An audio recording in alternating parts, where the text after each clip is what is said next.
venit la o nouă ediție a emisiunii Ziua se apropie. În minutele care urmează vă prezentăm raportul european de la Bruxelles din luna aprilie 2026 din seria de rapoarte lunare de acest fel. Moderatorul emisiunii Yossi Lempkowicz are ca invitați pe Tomas Sandell, director și fondator al Coaliției Europene pentru Israel, și pe europarlamentarul spaniol Antonio López pentru a discuta despre armistițiul SUA-Iran și despre modul în care va arăta Orientul Mijlociu după încheierea războiului cu Iranul. Vizionare plăcută!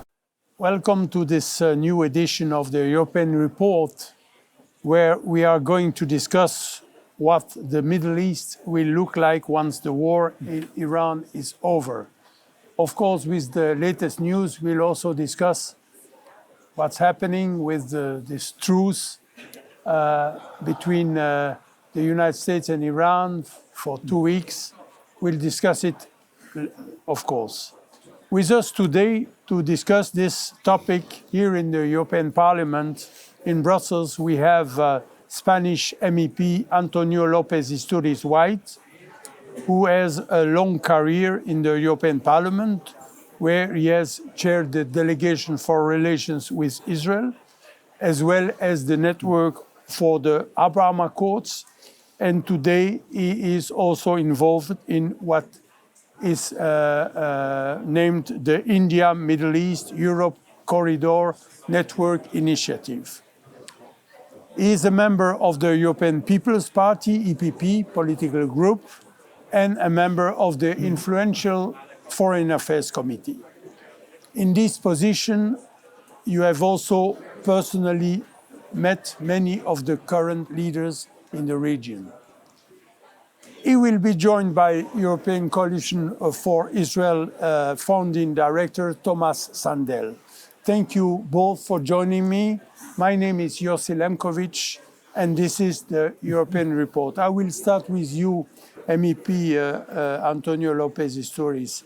As I mentioned in the introduction, you are, despite your young age, but I would like to start.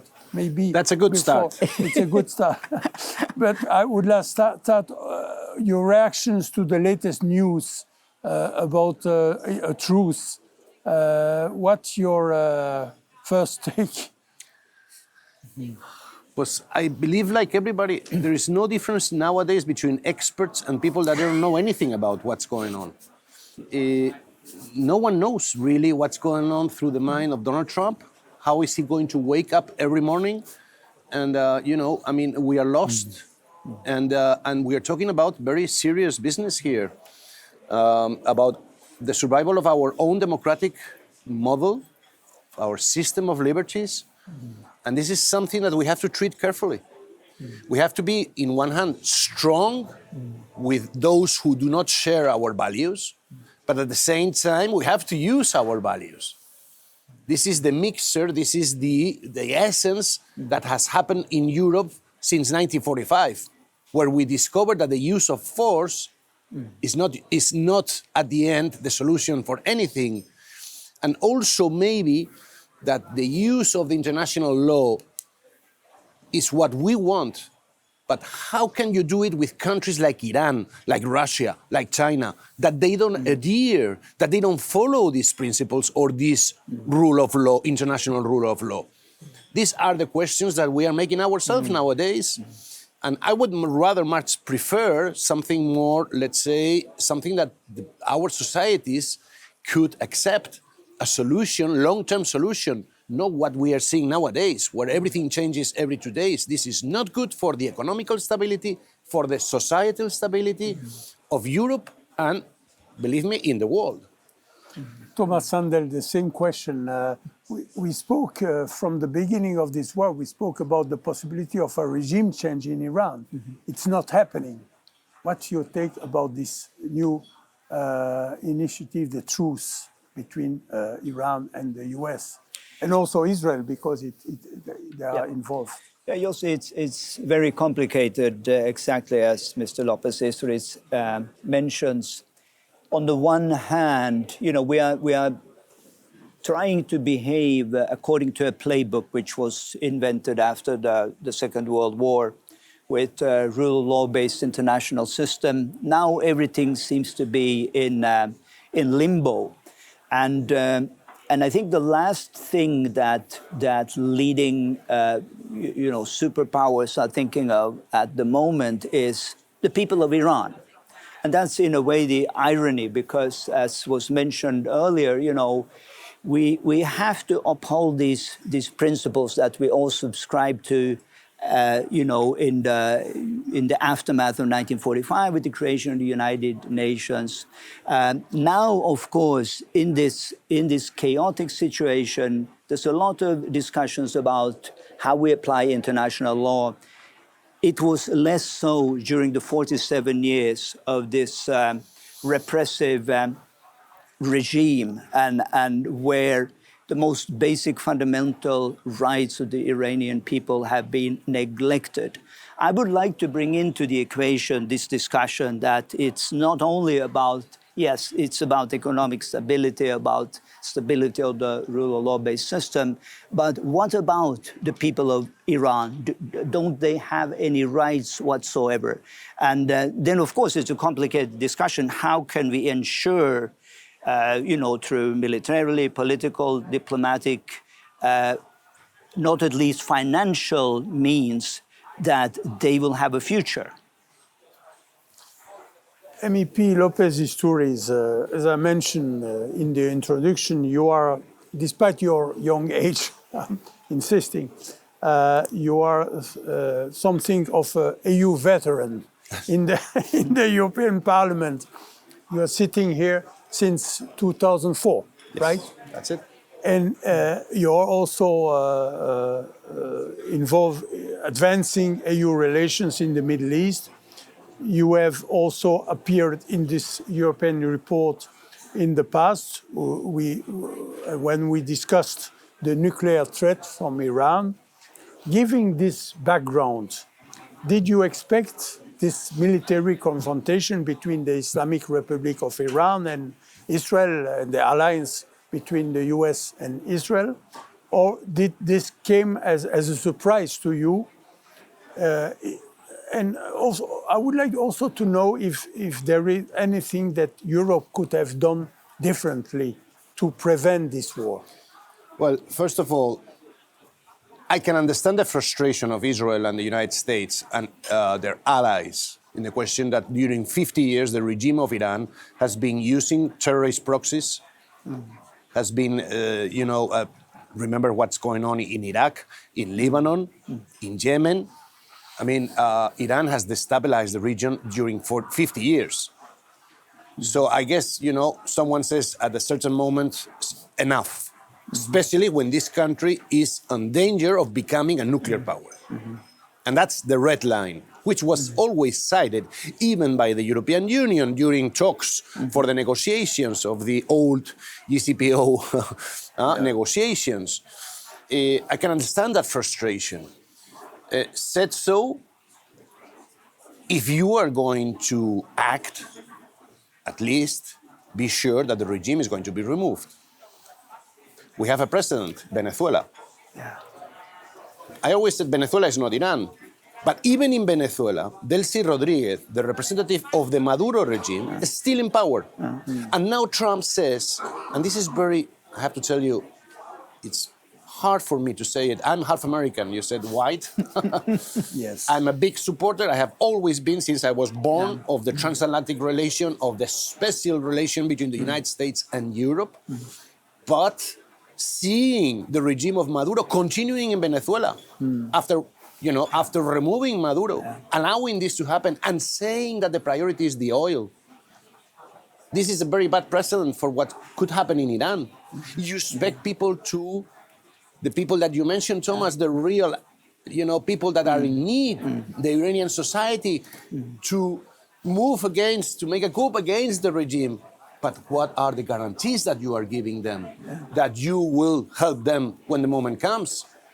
What happened? Declarations of Trump before Christmas, 6,000 deaths on the terrain in Iran. People that went into the streets to protest against the regime, they were killed, tortured and killed. So I think that people in the streets of Tehran, in Isfahan, and also us, we all need guarantees that the regime will be removed. And right now, I have to say, I don't see them anywhere to be seen. And what about Europe? Could have be doing something differently to help the situation, or it's on the sidelines? Europe is not a military superpower. We all know that. We live with that fact. We are building now our defense. This will take years. It's, a long, a process. Yeah. But in the meantime, we are an economical superpower. We could use better our tools in this sense. It's not only about sanctions against these regimes like the one in Iran, but also facilitating the trade with countries that are next to us. Not the same way. Maybe they are not exactly 100% the same democracies as we are. But at least they are in a path, like in the Gulf countries, that they are moving slowly, gradually, so that their societies can adapt to a more Western-oriented, policy making. So, I think that Europe should help in that. Nothing to do in the conflict in Iran. We cannot do anything. But, excuse me, we have a big interest in the Strait of Hormuz. There we should be very attentive because, this could be very harmful, if not devastating for our economies, especially next winter. And then help our friends in the area that we have. They don't feel that they have now the support as they had in the past of the United States. The Gulf when countries. Europe can come in. The Gulf countries. Yes, for example, in the Emirates, they are very happy, and they are very thankful that you see Italian or French frigates in their ports also supporting, the defense of the Gulf countries. There are bases, French and Italian bases in the area, and they are very grateful for that. They are asking us, to protect them because they have not fired a single missile against Iran. These people are just victims of this story, of these, tragic circumstances today. Let's be with the ones that are suffering, that are closer to us, that they want to live like us, because their societies, they want, I believe, to live in democracy or with liberties. They want a European model for millions, billions of people in the world. The European model is a model. Sometimes I have a question if inside is the same. Sometimes with all these questions about the European Union. But I have news. Millions of people want to come here to live the dream. So maybe something we have done well. Tomas Sandell, as I just mentioned, the nuclear threat from Iran has been discussed many times in this program. And did you expect a military confrontation? Would there have been any other options than a military option? Well, again, I think it's good to put things in context and realize this is not a conflict that started in January. It's been going on for 47 years. Islamic Republic has been very explicit as how they view, the big Satan, the little Satan. I'm not sure if Europe is the mid-sized Satan or whatever, but obviously they don't they don't tolerate open, free societies, which we just heard the description of. And that this also includes, of course, the Emirates and the Gulf state. And I think, we have financial muscles that could have been used much more, in a more effective way. Because we have to remember that the Islamic Republic, on the one hand, is ideology, which is fueling the conflict, but not only. I would look at the IRGC in particular today as a global corporation with tentacles all over the world. And it means that you have people, millions, which are financially dependent on that the IRGC, that the Islamic Republic will stay in power. And this also explains why they still side with the regime. So that means that, military intervention is not the only solution. There are perhaps even more effective means of isolating Iran. And I don't think that this was ever really a priority, sadly to say, for our European countries. And we know how long it took to designate IRGC as a terrorist entity to start with. So we had these discussions, 5 years ago, perhaps even 10 years ago, and said, what is preventing Europe from calling a spade a spade? So I think if we had been more diligent from day one, and even from day one, looking back 47 years, who was it that groomed Khomeini, the supreme leader, sent him on a private jet to Tehran to undermine the last Shah? Yes, it was the French, also supported by the US at the time and by other leading European powers. So we have a lot to account for. And when I say this, I feel sorry again for the people of Iran. I think we owe them an apology, but more than that, just clear actions right now, diplomatic, not militarily, because we don't have much to put in, more than maybe symbolically, but to use our financial muscles to... Not appeasement. Not appeasement, no. May I introduce, because you spoke about at the beginning in my presentation about the report in Iran, and you also mentioned it now, and about the inclusion of the Revolutionary Guard in the European terrorist list. Yeah. It was 3 weeks before this report that I negotiated, that I discovered that everything was blocked by 3 countries. Italy, France, and Spain. Yes. In the European Council, as always in the shadows of the European Council. Yeah. And then I denounced that publicly. And then, I started to ask the governments of these 3 countries, why is that you are blocking the Revolutionary Guard that is killing thousands of people in Iran and also outside of Iran? Why is that you are blocking this? No answer. Silence. And then the European Parliament, through the report, I said, I negotiated, but I have to say, thanks to the majority of the groups in the European Parliament, because there were, of 700 members, approximately at that time, 600 something there were that day, only 9, extreme right, by the way, voted against this report. The rest of the groups approved or abstained, the extreme left, because the extreme left and the extreme right, in this kind of things tend to go always together, And this report from the Parliament, with such a majority, was a blow to the attitude of Italy, France, and Spain. And suddenly they changed, and in the Council it was approved. So now you can see the utility of this Parliament that pressures so much the Council that they had to change this boycott from the 3 countries, and we had finally, Thomas, after many years, the Islamic Revolutionary Guard on the European terrorist list. Well done, bravo. And thanks, because this institution is the one elected by the people. So, I think that for once we were up to the representation that we were, not me, but all the 600 that voted in favor of this resolution, or at least they abstained, which for some of them I know it was not so easy. MEP López-Istúriz, also many have criticized Europe for not doing enough to help the US and Israel in this war. We remember High Representative Kaja Kallas saying that this is not Europe's war. Do you agree with Kallas' statement? I would like also to quote from German Chancellor Friedrich Merz, who said that can Europe watch from the sidelines while Israel does the dirty work for Europe?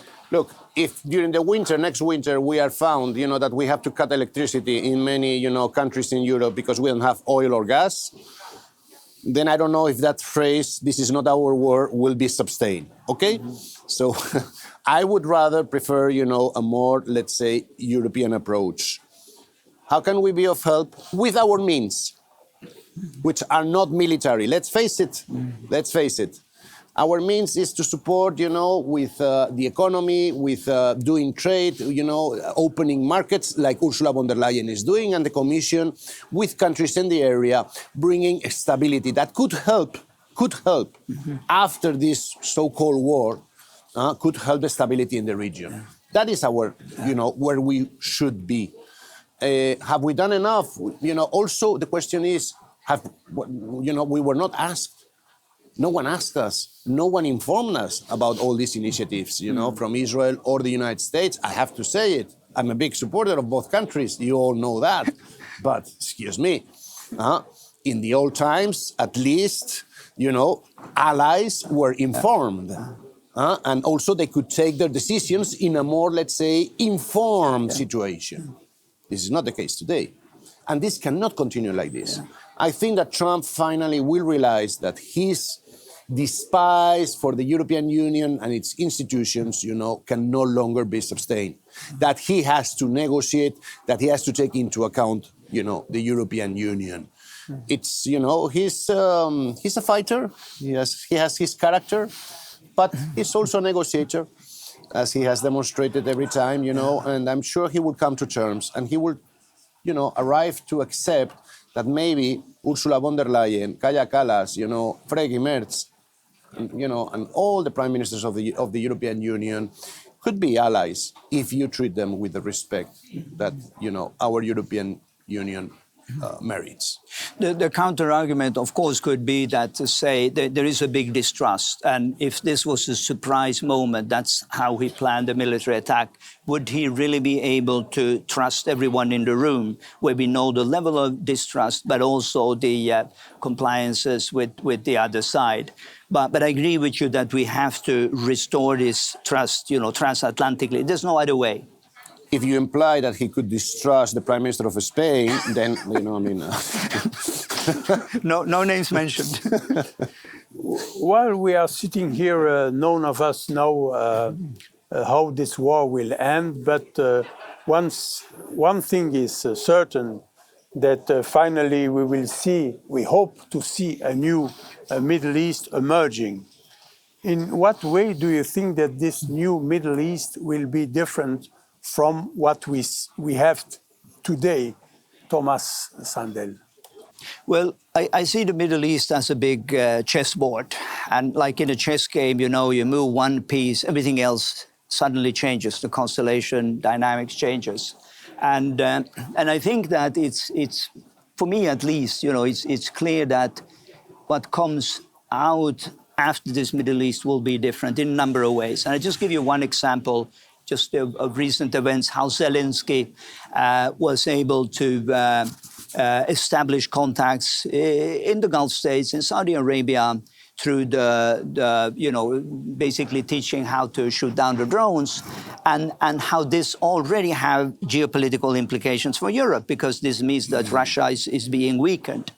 But I also think that, for those countries in the Gulf in particular, but also Saudi Arabia, who do not have diplomatic relations with Israel, after this war, I don't think their trust in the Islamic Republic have grown. The tendency would be to say, well, listen, if this issue remains unsolved, who are our allies? And I think that's where Israel comes up perhaps even stronger than the US. And I hope that you are right, that Europe would see this opportunity and really come in strongly and say that we want to be your allies in strengthening these values. So it sounds altruistic to say that I'm optimistic in a way what could potentially come out of this crisis. But I do see some positive signs. New Middle East, VP López-Istúriz? If the regime of the Ayatollah survives, I don't see any new thing coming in. As soon as they recover internet, which they don't have now, they will start to communicate with all the terrorist proxies. And they will start the campaign. And even going further away, because they need also to change public opinions. Maybe Europe, maybe the Gulf countries, maybe the United States, where there is now big movement, not only in the Democratic side, but also in the manga, inside the Republican Party against President Trump. For terrorists, which aim is to change the political opinion, and situation in a country, this is unfortunately an opportunity. And knowing the regime of Iran, I don't think they're going to miss that opportunity. No. This is the problem.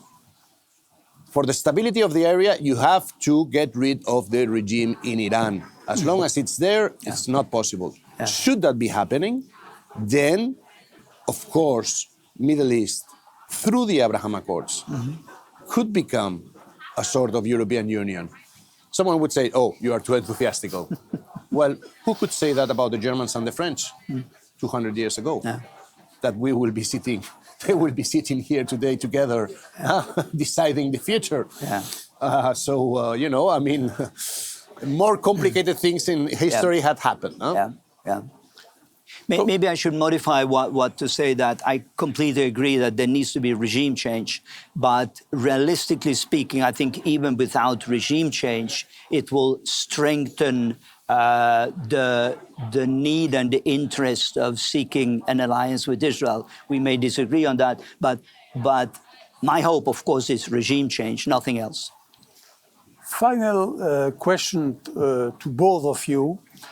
In short answer, 1 minute. What should the European Union do in the current situation in the Middle East? You already spoke about it, but I would like to have your insight in prospects. Again, we are the largest donors of humanitarian aid.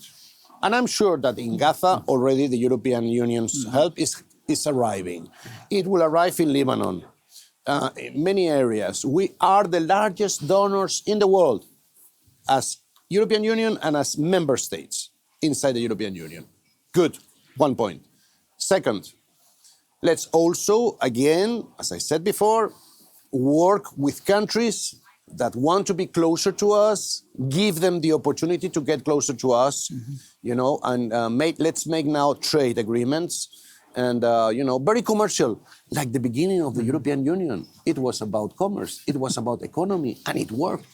Now we are in the political phase, which still has not, still is under construction. But this is what we should be doing, improving, boosting economy in the area. We should be the first ones there, in order, you know, also to stabilize the region you know, next to us. Although it's not part of this discussion, let me just add to this fact also Africa, please, and Northern Africa. Crucial for Europe also that the Plan Africa was forgotten, and it's also a battlefield, unfortunately, also for the radicals that are, you know, operating in the Sahel and also in parts of South Africa, you know, that we need also to address this. Tomas Sandell, very short Very answer. quickly. I think we need to mend relations both with Israel and with the United States. We need to strengthen our transatlantic alliance. I'd like to take this opportunity to appoint Mr. López-Istúriz White as the EU point person in making this happen. I think there's a good chance. That was all for Thank this you. edition of the European Report. Thank you, MEP López-Istúriz White and Tomas Sandell, for this interesting discussion on the consequences of the war against the Iranian regime in the region and beyond, and the EU's reactions. My name is Yossi Lempkowicz, and this has been the European Report.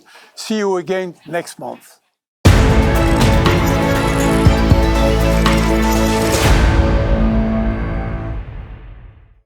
Emisiunea Ziua se apropie, se încheie aici. Vă mulțumim pentru atenție și vă dăm o nouă întâlnire săptămâna viitoare. Până atunci vă spun la revedere și Dumnezeu să vă binecuvânteze!